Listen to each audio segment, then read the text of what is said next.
All right. Welcome to Sabby Sabs podcast. I'm your host, Sabrina Salvati. We're going to get started off with a special panel tonight. We have a group of activists here that are going to talk about a new direct action event called Camp Dada. So I want to go ahead and introduce everyone, or let you introduce yourself. Let's go ahead and get started with Quaker Socialist. Hi, everybody. I'm Quaker. I am in the same area as Sabby and happy to be here. Awesome. Bank Sisters. Hey, what's up? We're the Bank Sisters. We are some of the organizers with Camp Dada. We have a YouTube channel, and we hang out on RBN with Sabby often. Cool beans. Phony. Hey, everyone. I think you all know me from Twitter, but basically I got involved with this Camp Dada movement through Josana, and I'm really excited. And Lucy. Hi, my name is Lucy. I have a YouTube channel called Blue Moon Red Wine, and but right now, usually I'm just on Twitter, BMRW Show. Awesome. So, if you are not speaking right now, can you please mute? I think I got a little bit of background noise. I do want to go ahead and get started now. Bank Sisters shared this clip. There was a question that I did ask when Chris Hedges was on about organizing. So I'm going to get started with that. And then I have questions to ask the panel as well. So let me go ahead and share that, because there was something that he said here that I think is important for those of you who are trying to organize, or you've been an organizer before and you find yourself just running into issues such as not getting enough people involved or not getting people to participate. Here's something I want you to hear what he said about organizing. When we were like, yes, we still need to fight for these issues, all of a sudden, because it wasn't attached to a campaign, they didn't like it. They thought it was a bad idea. They didn't want to protest. They didn't want to march, or they say, like, what is a march actually going to do? What has been your experience in reference to that, like direct action? And when you get those kind of comments that come through, like, well, what is a march going to do? Well, so social media like Twitter is very useful in creating flash mobs. You can get a large number of people, like the Women's March on Washington against Trump. But it's not an effective tool for organizing, which is about building personal connections. So I spent a lot of time in Zuccotti Park during Occupy. There you saw people building relationships and building connections quite potently. So social media is effective in terms of getting out a message quickly. It's effective in getting people to gather at a certain point for a one-off. But it's not effective at building movements. Movements are built the old-fashioned way. And they, as we saw, you look at what Chris Smalls did in Staten Island. How many years did it take him to build that union? I think it's 2 or 3 years. That's what it takes. It's almost person by person, and that's what we have to go back to doing.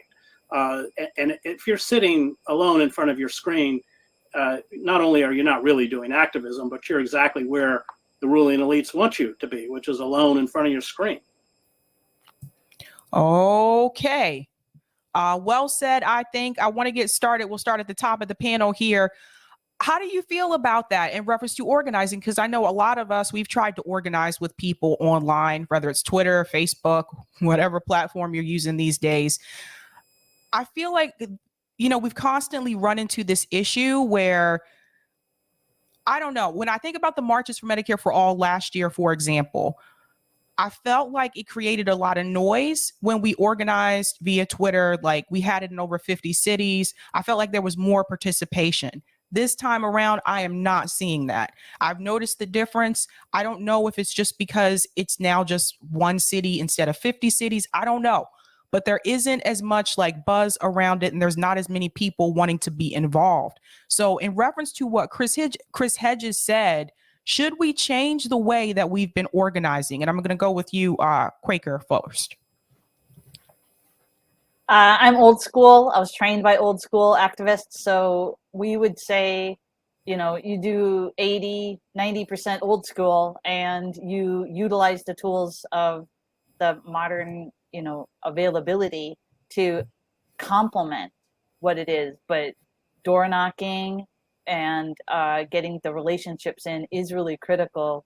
And you can do small projects. It teaches people success. They learn, oh, well, this was possible. I could do that. And then you start doing a few more. So that's what I would say. Awesome. I want to go ahead and introduce Zainab really quick. Hi, Zainab. Can you go ahead and introduce yourself to everyone?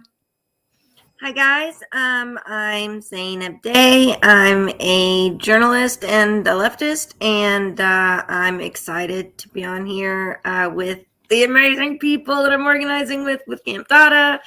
So yeah, and thanks for having us on. Awesome. Keisha and Courtney, what's your take about that in reference to organizing online versus in person? Well, hello. I'd like to say, first of all, thank you so much for having us. We'd like to remind everyone this is also a fundraiser for Camp Dada. So please donate to our Give Butter campaign. Scrolling at the Give bottom Butter there. Fund there, right there, Yeah. scrolling. That's going to help us feed campers and also make sure that everyone is shuttled and we've got gas and we've got everyone warm and with supplies. So And food, mostly food. mainly food. Yes. So that's the first thing. But yeah, the thing about the Chris Hedges clip that really stands out to me is like, I mean, I'm of the no school, I guess. Like, I don't like being in organizations. I've tried it before and it always goes sideways. And that was something that I kind of liked about Bernie, was that it was more of a movement of people and we all kind of agreed to a certain pillar of ideals, but we didn't have to agree on every single topic. And there seemed to be like a forward motion with it. And so for me, sometimes organizations can be a bit stuffy. So for us, you know, this was just a group of people who came together who said, hey, you know, like, let's try to do something. And so I think, like, also I don't trust anyone. I think that that's the biggest first step, especially after like being online or trying other ways of getting involved. You know, we'll talk tonight about different characters that you can encounter, but I think just making that first bond of trust, I don't know if I've ever really had with a left thing. So that's why I'm hoping this. Yeah, it's very hard to do that online. I think you do get a sense that you kind of like know people online, and obviously all of us met online.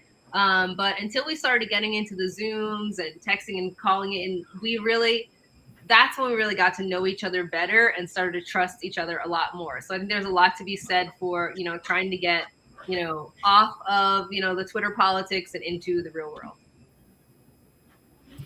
Zainab? When Keisha and Courtney said organizations, yes, I've been through my fair share of those. And most of the time, you know, it's been a roller coaster, but a lot of them kind of absorb, like I've been on with you, Sabby, and talked about Justice Democrats and brand new Congress and how they kind of got absorbed and turned into no longer organizing and mostly fundraising. So, and we're doing a fundraiser, but doing a fundraiser for people on the ground, for an actual on the ground action. And that resonated with me about how, I believe it was Quaker talking about learning and teaching each other within your communities, because I think that's one of the things that's missing, and that we really need to start doing more of. Community gardens. I just went to my aunt's. Her sister was in to help garden. They were talking about other people that were going to come in and help them with the canning, because it was like green bean time, you know. So it's those kinds of things. Is just one small example of things we can be doing with each other. Well said. Phony? Yeah, so I mean, these past couple years have been really eye-opening for me. Partly due to the pandemic, I began joining actions in the DC area where I live. And so I began witnessing, like, in, you know, like how organizations can, you know, like have these ideals and then, you know, like they can go sideways quite easily. And, you know, like I realized like it's actually really hard to pull off something, you know, like successful.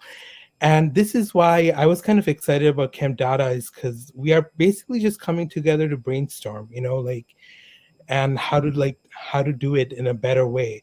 But I've seen the March for Medicare for All. I've seen some of the anti-eviction protests that the People's Party organized in DC. It's just, there's always, you're like, why are they doing this? And Yeah. and then, like, there's crazy people who show up in person trying to sabotage anything that you're trying to do sometimes. And of course, online, it's a whole another game. So yeah, I mean, all of these things, like really shaped our ideas for organizing Camp Dada. I hope we can get into some of that. Lucy? Yeah, I think probably something that holds people back a little bit from organizing, like the way this Camp Dada started actually was like Josana was getting impatient, and she put a stream together, and she was like, why don't people here why don't they organize? And I think part of it is kind of like the nonprofit industrial complex or whatever has kind of like taken over organizing, and then there's people that have like activists as some kind of like weird professional title, and so people that don't consider themselves activists, like they don't know what to do, and there's all of these people that like seem to be leading the way. And I was honestly like kind of like that. Like I didn't really think of myself as an activist. I still don't really, and I have had like weird brushes against organizations, or like I'll go somewhere, or like I'll even go to a protest, and then after it's over, I'll go home and I'm like, well, that was interesting, but then there isn't like that much like continued engagement, I guess you would say. So then when we started brainstorming this, I started to learn a lot about, how to put something together, how much work it takes, how to like sustain that kind of continued engagement, and then like get other people to carry on the work when you can't do it anymore, stuff like that. Right. There has to be a lot of trust involved. From my experience, I haven't been a part of any, especially these political organizations. I haven't been a part of any organization that didn't have some type of infiltrator. And that includes Bernie Sanders movement too, by the way. I haven't been a part of any of them. They're always there. It's like they have nothing better to do. I don't understand it. Let's talk about some of the common characters that you will encounter. Obviously, infiltrators is one of them. Grifters, trolls, sheep herders. Let's get into that. I'm actually just going to open discussion up to the panel, so feel free to jump in.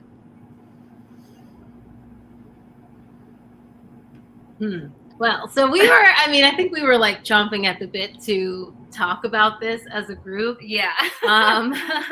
Because we have, I think, experienced a couple of different kinds of characters that can try to knock you off of your path, right? And so some of the people we wanted to talk about, I mean, we've definitely encountered, I would say the main three would be like a grifter type.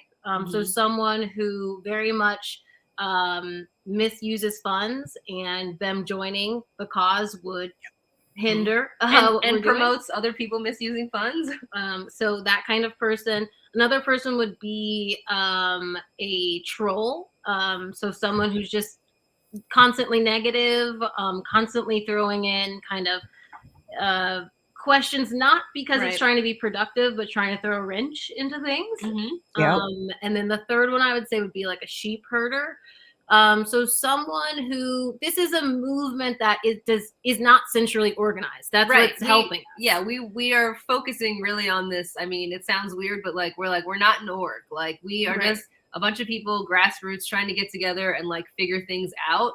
And when someone comes in and interjects rigidity to that, and like not in the sense of like, Excel spreadsheets, in the sense of like we have to have rules and we have to do this and that, and start setting up hierarchies and things like that, that's bad news bears from the start. Yeah.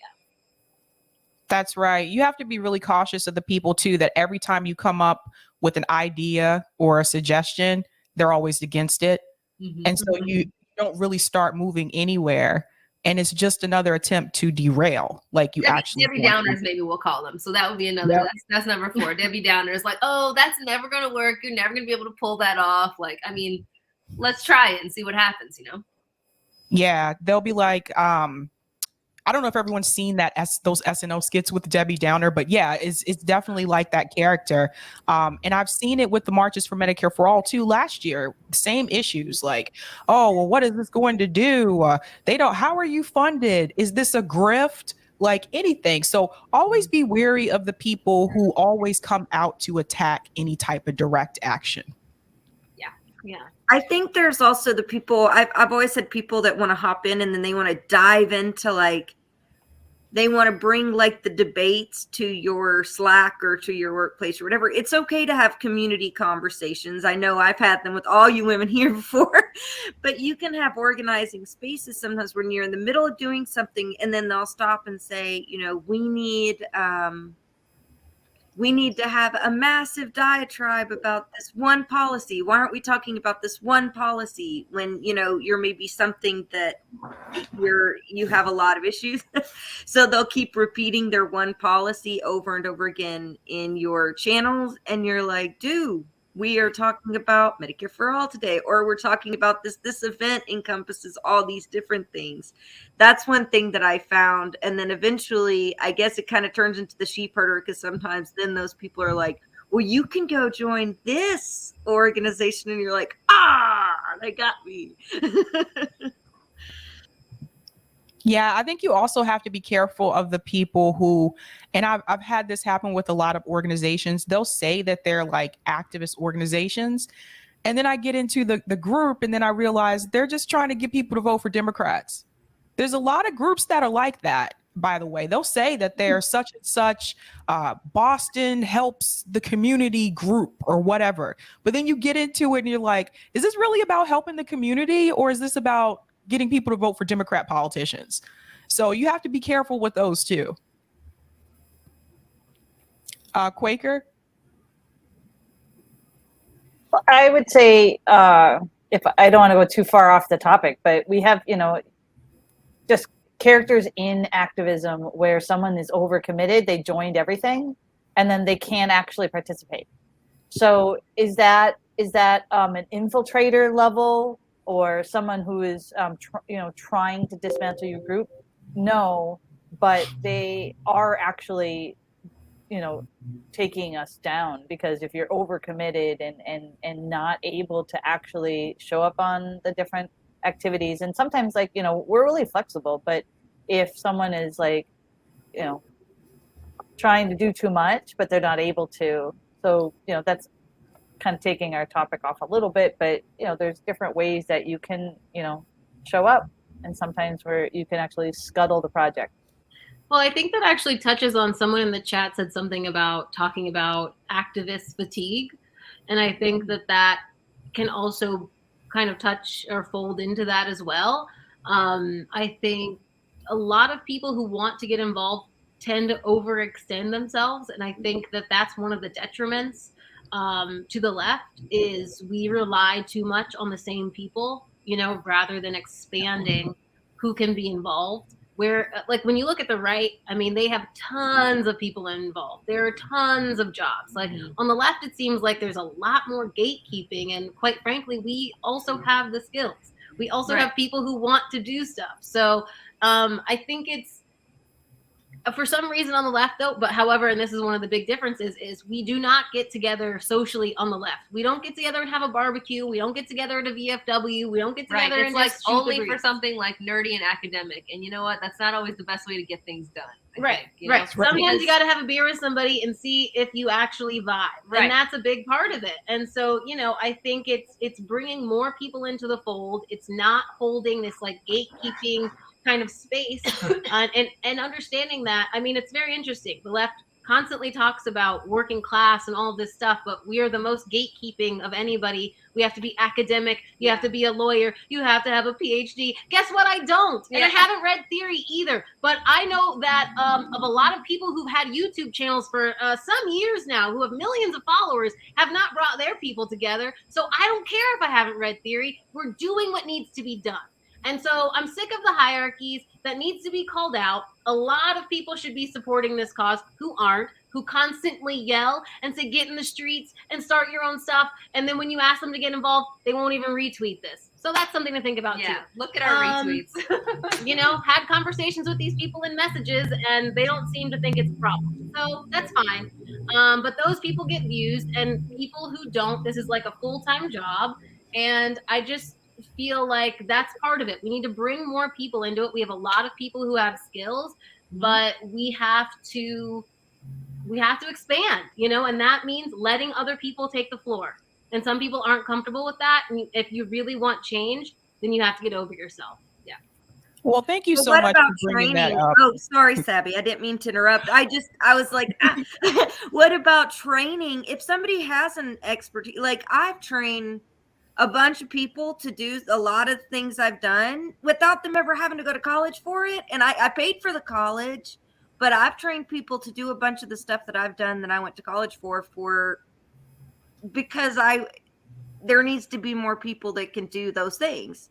So if there is like an expert or there's why aren't they training and mentoring others? If they're not, and they just want some title or something, I never gave a crap about a title. So if they just want some title or something, to me, that's a big red flag. You're not training, you're not mentoring, you're not doing things. If you are you have expertise in that, that's a little iffy. Yeah, I was going to say, well, thank you so much for that, Courtney, for that statement, because no, it's true. Like I've been telling you guys this on this show multiple times. The reason why the left is not organized, the reason why we don't get anything done is because there is a lot of gatekeeping on the left. And so you have people that are more concerned about their territorial space and who they're aligned with and who they have on their show, to the point that nothing gets done. So the people who are actually out there putting things together, that are actually being activists and working things and doing things in the community with the people, those people you rarely see on. If you do, you saw them on here, or you saw them on RBN, or you saw them on the Bank Sisters channel, or Lucy has talked to them, or Zainab has talked to them, Quaker has talked to them, Phony has talked to them. You need to hear from working class people. You need to hear from poor people, not people who come from millionaire families or who are millionaires that don't do any activism trying to tell you what to do and lead the way. This needs to be led by people who are working class, people who are poor, people who actually have something to lose. That's the difference. So we have to get out of this gatekeeping mentality. And I don't know why it exists. I think it's more of a personality thing. People care more about a brand than they actually do getting some type of change. And I am not that one. So it is what it is, but you don't see that happening on the right. And I've noticed that as well. Do you think you got people like Ben Shapiro, Candace Owens, and all these other people's like on the right? Do you see them gatekeeping each other? No, they work together. And that's the thing. The mainstream media works with the independent media on the right. So you'll be on Fox News, but also Candace Owens' show, her show looks like late night with Chelsea Handler. It looks like an show. Yeah, it's like very fancy. She's really come up. But you will see her also go on Fox News and do a segment, or go on there. They have a cross thing, and we don't have that. And they also will do live events together as well, where we can't get our politicians who are supposedly progressive to even talk to us. So there's no even comparison. They work together in harmony, and they don't put each other down. Everybody has their place and their way that they're bringing in other people. And the left, it seems to be a lot of like putting up noses, and you don't know this, and you don't know this person, and you got to pass this test. And guess what? We don't have time for it. So if we're going to be actually doing what we're about, then we need to be actually doing it. And so that's why I think, like something like this camp, it hasn't been done before. And the greatest thing about it is that it's not attached to a politician. It's not attached to a policy. It can't fail. The biggest thing is it's to bring people together who have a want to do something to move forward, and that's positive. It's a net positive. When you say like it's that we're low goal oriented, our goal is to make community. So if we all just, if just each of, so we have the structure of the camp is that there's like 12 people who put their names in to sign up for camp. So if just those 12 people showed up, we're good. We're all set. We made community. We came together. We're going to be eating together. We're going to be having these deep conversations. We're doing it over campfires. We're doing it as we walk, while we make uncomfortable or comfortable, uncomfortable. Like, we'll be doing things. And that's sufficient. If all the other people show up, the sky's the limit. Yeah. And like the nice thing about I guess it's not really a brand or anything, but the Camp Dada idea is that anyone can camp, like anywhere. So if you don't want to join, you can start your own. We still have to see how this one is going to go. Like, we still want to raise the $3,000 that we need for this one in order to feed the 50 people that are coming. But after that's over, whoever wants to plan the next Camp Dada should plan their own, and maybe they can use the Discord or, keep using the same tools, like maybe the same forum to come together and plan their own on the West Coast or in another part of the country. Yeah. And there's different ways to do it. If you have a community park, you can pull a permit. Permits are quite cheap. And you pull a permit for just a Saturday and a Sunday and just have everybody show up, have people that are going to Skillshare, everybody potluck a picnic basket. And, it can be done.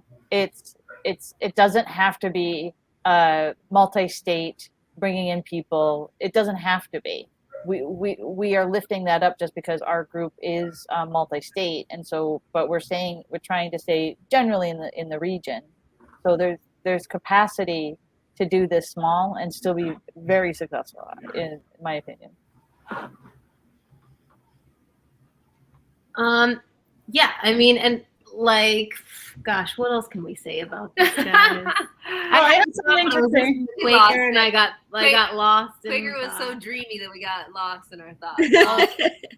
No, I mean, I hope that we can really expand this because, if you've ever been driving and like flipping through the radio channels, like the right has a million different radio stations and they're always talking to each other one way or another, getting in touch with each other. And I think the left is just so insular. Like I myself am not big into Twitter. It's just it's too much. I have too much of a time suck for me. I can't do it. So I think that and I think that there are a lot of people who are just like out living in their IRL or whatever and would agree with us on a lot of things. But if we don't ever get the chance to talk to them or to have them hear us, in any way. This can't be a movement in our basement. Right. Like, it's not gonna work. We're in our parents' basement right now, but this is not, that's sorry. Okay. I would love to stay at home all day and be agoraphobic. Listen, I don't like people, but guess what? We have to interact with each other to get anything done.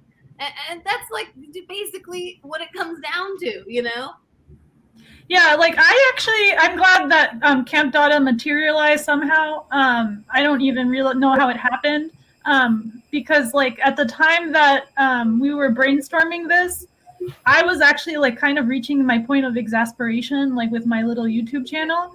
And part of it is like you would talk about a topic and like somebody would be like, but this, and like, make a whole commentary on a specific policy and why they don't agree with it. And then there would be like a whole conversation. And then I realized like at the end of the day, like, I think theory is cool in, to think of, it's good to learn about things and think about things. But at the end of the day, like if nobody's going to do anything, like I start having lack of patience. I'm like, who cares about this policy point, or if you agree with this economic policy or the other economic policy, or like I did that whole student debt marathon only to have some people be like, well, student debt is not my most important issue. I'm more concerned about this issue. And then somebody else would be like, oh, I'm more concerned about that issue. And I was like, I just like reached like almost about to explode, to the point where I'm like, you do realize none of us are going to get anything we want at all. Like, nothing is going to happen. Absolutely nothing. It doesn't matter if you disagree with your neighbor about, this issue or that issue. Nobody is getting anything they want at all. None of you. So I just kind of it's online, so it's like I can't come forward and slap them on the tush or anything, but I was just getting tired, like an angry mom kind of. So so I'm glad that this happened, because I feel like we need to, and it doesn't even matter if you're right wing or left wing. It's like nobody's getting anything they really actually want in this country. Like I feel like our living standards are just going down completely, as for all of us. So if we don't find a way to come together, because the negotiation of the policy what I'm realizing through this is it has to come after we build the relationship with each other. You're bitching on people online. It's like really easy to be nasty online, or disagree with this or that. And I think it's human nature to do that. But when you have to face people in person, it's another thing, right? Because they're there. So, and then you have to find the common point of agreement. That was something that I was gonna touch on, unless Fawny had something to say. You guys talk about the role. Sorry, I dipped out there. I lost okay. We just kept talking. Go ahead, Fawny. Go ahead. Yeah, I was just gonna say, to dovetail with what you guys were saying. I mean, one of the consistent things I see online on Twitter, especially, is have you read enough theory? Have you read enough theory? And this is sort of our goal is to break this, circular argument. Have you read enough theory? Have you read this book? Have you read that book? It's almost feels like a college course where you need prerequisites in order to enroll. So I think that's also the idea that we are challenging head on. You don't need to have read all of these literature just to be able to get involved in organizing. That's another roadblock, by the way, Phony. I really do think some people use that as a roadblock. Anything to keep you from getting started. Like Lucy was talking about the student debt summit that they did, and us actually wanting to do something, anything to prevent you from actually starting the action. I mean, there's a very vocal faction. There are multiple vocal factions on Twitter that's made it their agenda in life to put down others on the basis that they haven't read enough Marxist theory. And the thing is, most people who have jobs don't have time to read theory. Sorry, but when you're waitressing, so if you have an office job, you can do a lot of fuck all shit. That's true. You could be on Facebook. When I was a waitress, you barely had time to use the restroom. So no, I didn't have time to sneak theory into my back pocket and then make sure I'm being the best leftist in the world. I think, some of those roadblocks are so ridiculous. But one thing that Lucy was touching on that I think is interesting that we have kind of encountered in our organizing is hearing each other and playing devil's advocate, seeing things from the other side, being empathetic. I think that that's really taken us a long way, because we have had people try to infiltrate us. We have had people try to, hey Pasta. We have had people try to, I think, knock us off of our, we've had to have a lot of really, when you're planning something like this, it's important to trust the people you're planning with, because we've had to have a lot of very difficult conversations. But also not trust the people that you're planning with. I mean, I'm sorry, but I love y'all, but I will usually be the person who's okay, hold on. Okay, if I were the other person, explain to me. I think that's very, very important.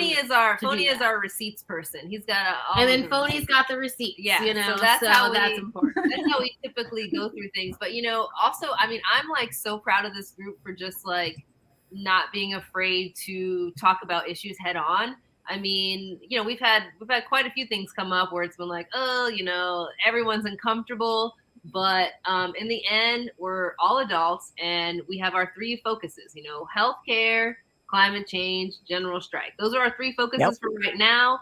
And we also threw debt, you know, debt strike in there, like, but that's what we're focused on. And as long as we can agree on those issues, then, you know, that's how we're moving forward. And it's been really just interesting to just talk to each other about, like, I mean, there's been a lot of uncomfortableness, and it's just like, it is what it is, you know? I mean, it doesn't mean that I hate you as a person. It doesn't mean that we're not friends. It doesn't mean, it just means that, like, we need to talk about things. And so far, so good. Like, things have been talked about, Because and we moved on. The you know? biggest focus, I think, has been safety too. Safety, so we try yeah, to listen to absolutely, each yeah. other, and I think you got to listen to what makes other people comfortable and have those conversations, and that's really made our organizing go a much longer way. Okay. We've been. Oh, Go ahead. No, I was going to say we've been really trying to allow people to have their moments, you know, because each of us have had something really big happening, and you know, so stress happens. Like, so it's just a process, and so I think that that's an additional component to it. So a lot of us are trying to learn. We're trying to catch up on some facts, and in other areas we really know that topic, and so we're skill sharing in our circle. We're really trying to build community within our space. So even if nobody shows up at Camp Dada, we've been working together, and a whole bunch of people have been spending a lot of time putting this together. So I think it's done in the work. It's done in the process. Absolutely. I want to go ahead and pull up that site for people to see. Here's the Camp Dada website here. And as you can see, the goal is 13,000. Right now it says 3,111. You can donate using that link at the bottom. It's scrolling across the bottom of the screen, givebutter.com/Camp Dada Fund. So that's why that's scrolling there for you guys. But who wants to talk about the action? One of you guys go ahead and jump on in. Lucy, you can talk about the action. I just want to say quickly about the fundraiser. So we need like $3,000 more is our goal. We've gotten a lot of donations in campsite donations, also in actual. It doesn't show up there. Yeah, it doesn't show up there. Also in physical donations of like sleeping bags and tents. So we the thank wish list you all. has been really good, guys. Yes. Thank you so much. You can also get merchandise and be a part of Camp Dada, even if you're not there. And some of that will go also to the camp. So I'll let Lucy. It's all in the Give Butter page, but Lucy, go ahead. Sure. Okay. So the action is basically, it's going to be like over Labor Day weekend. I believe it's almost full. I'm not sure exactly. But again, you know, if you're interested, get in touch. You know, you can help organize one in the future, maybe. But first we have to get through this one.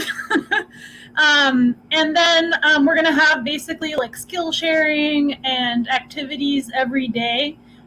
We're not looking to get arrested, but we are looking to kind of basically like take up space in a wealthy area. The idea for doing that, I think we were just like brainstorming, and I was remembering like a friend of mine that that's a contractor in this like wealthy part of New York State. And I was just thinking about the fact that the only access, I'm not talking about just like upper middle class people, but like these billionaires, you know, the only people they see like on a daily basis are like their gardeners and their contractors and the people that, you know, make their sandwiches with their caterers, whatever, right? And basically, like, those people live in their own world. Like, you could go to City Hall and protest every day, and they're never there. The people that are there are, like, you know, government workers, middle-class people, you know, maybe people with middle-class jobs, or, like, you know, MTA workers, etc. But you're not actually, like, bothering those people. So that's kind of, like, what the idea came out of. And you can see that so clearly in like Jill Biden's statement about Hispanics being tacos. It's like, because like in her mind, you know, she just thinks like, these are the people that make my sandwich. You know what I mean? Like, she just has no, so, and I don't think Americans feel that way because they, wherever they are in the political spectrum, like they see people, they talk to people every day that like they don't just see them as like the people that make their sandwich. So I think like part of it is just taking up space, and that idea grew like people it resonated with people more than I thought it would, because people would, like a lot of people came up with new action ideas. All of them are going to be kind of like artistic actions, because we don't want to do anything like openly confrontational, because we are going to be in a wealthy area with like a lot of rules. So I don't know how much of them I can reveal, but there's going to be like mirror actions that you can copy. Can I talk about them? Do the debt burning, because we know that's one. an easy and one. we'll release the other ones very soon. Right. Okay, the debt burning is an easy one, which is basically just to like burn your debt on social media, and it can be any kind of debt you have, whether it's like student or medical or carceral debt or credit card debt. Basically it's just to kind of create some kind of ice bucket challenge moment that goes viral. So we're going to be doing that, and then we're going to have other actions with mirror actions in your city. So I don't know. I'm really excited about it. People have come up with some really creative ideas. And, I was surprised how much it resonated with people, especially with, like when they started talking about how they've never been camping because they don't have a car, or because, camping used to be like a segregated activity, or, like all of these things that didn't really Black people not allowed. Yeah. So I don't know.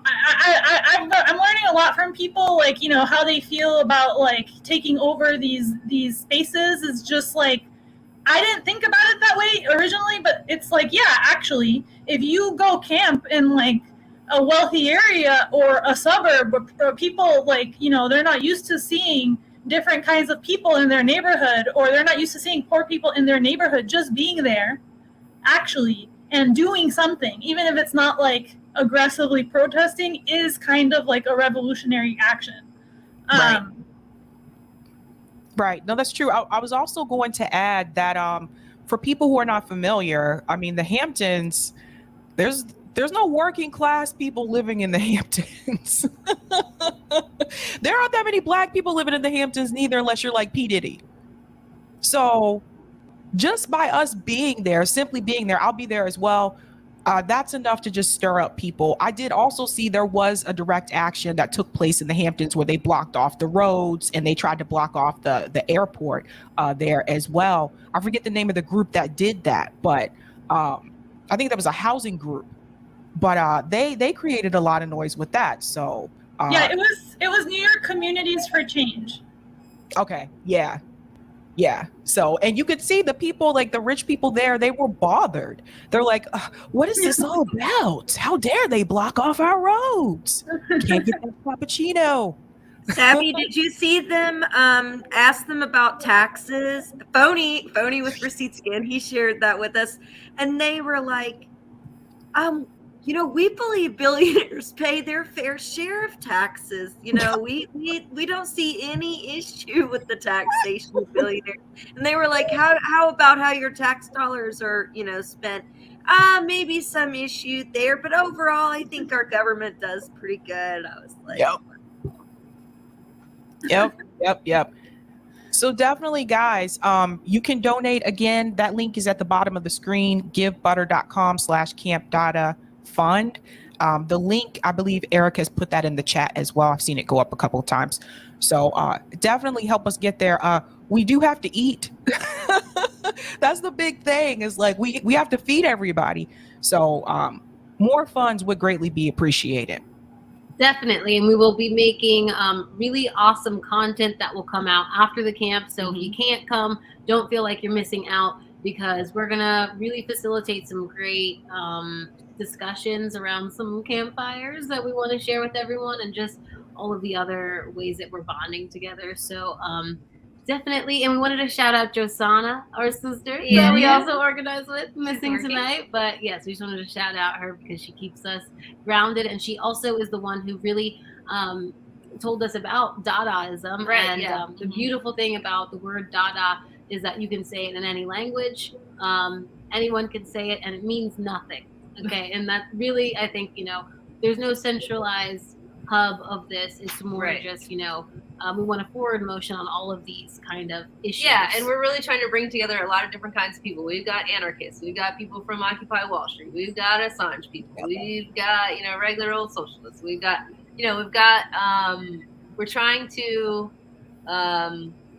just come together on a couple of central things and get a forward motion as the left, because I feel like we're really stuck. A lot of us are, physically stuck in our houses, but also just, if you live somewhere and there's no other, people around you who have similar ideas to you, we're trying to give an opportunity to at least be able to talk and commune with some people and think that you're not totally crazy out there. No That's shit lives right. allowed. That's funny. I see that. Yeah.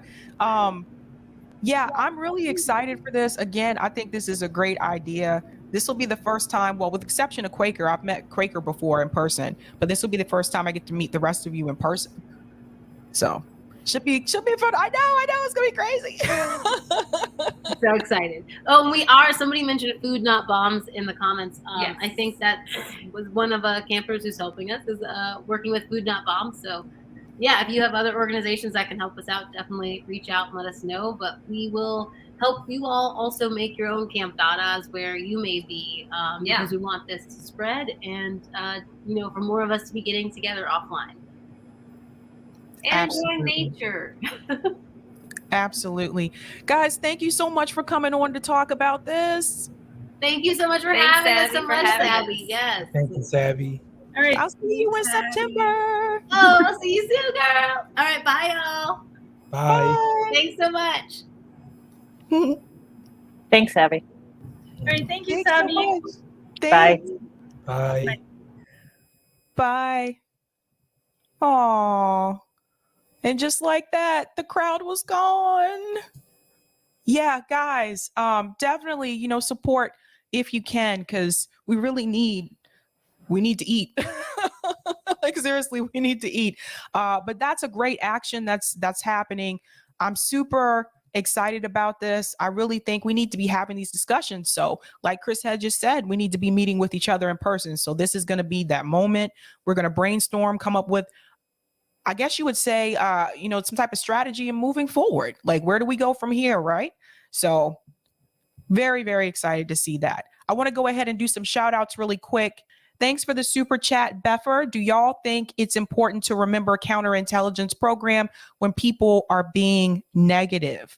Yes. Nick has gone over that a lot, actually, on RBN. Just some of the talking points and some of the actions that infiltrators will have that should be a red flag to you. So yes. Thank you for this super chat. Elizabeth Marshall says, thank you.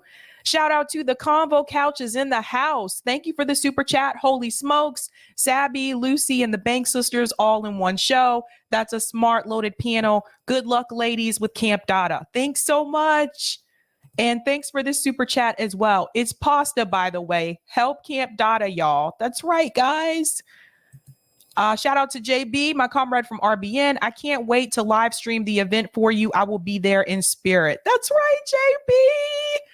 Shout out to AJF for the super chat.